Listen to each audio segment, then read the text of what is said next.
कित्येक दिवसापासून उमेदवार डिक्लेअर होत नव्हता आणि आपल्या तिन्ही चारही पक्षामध्ये रोज आपल्यामध्ये आपण रोज चर्चा करायचो की आपल्याला कशा पद्धतीचा उमेदवार येणार आहे, कोण उमेदवार येणार आहे. पण ज्या दिवशी राम सातपुते साहेबांचं नाव डिक्लेअर झालं, खरं सर्व मुलांना प्रचंड आनंद झाला, सर्व कार्यकर्त्यांना.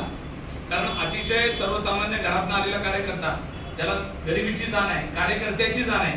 कारण स्वतः एक कार्यकर्ता ते आज एक आमदार, ते आज एका खासदारकीचा उमेदवार, यापर्यंतचा प्रवास त्यांचा एवढा सोपा नव्हता. सगळा त्यांचा इतिहास बघितला तर अतिशय कष्टातून त्यांना हे सगळं आजवर प्राप्त झालेलं आहे. आणि आपल्याला असाच उमेदवार पाहिजे होता. जरी समोरचे लोक म्हणत असतील की उपरा उमेदवार, बाहेरचा उमेदवार, त्यांच्या बापाने कुठे लढले, कशा पद्धतीने कुठे जाऊन लढले, हे पण काल आपल्याला सगळ्यांना माहित आहे.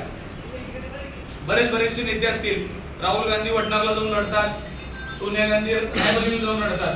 म्हणजे तिथं उपरे उमेदवार म्हणता येत नाही आणि आपल्याला उपरा उमेदवार म्हणणं हे खरं तर केजरीवाली गोष्ट आहे असं मी समजतो.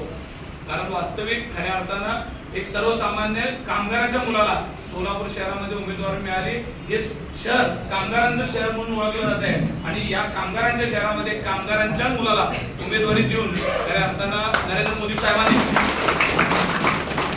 सोलापुरातील सर्व कामगारांचा सन्मान केलाय असं मी समजतो. सर्व कामगारांचा, मग सोलापूर शहर हे बिडी कामगार आहेत, यंत्रमागाचा कामगार असतील, वेगवेगळ्या क्षेत्रातल्या कामगारांचा हा सन्मान आहे असं समजून आपण येणाऱ्या काळामध्ये आपल्याला काम करावं लागणार आहे.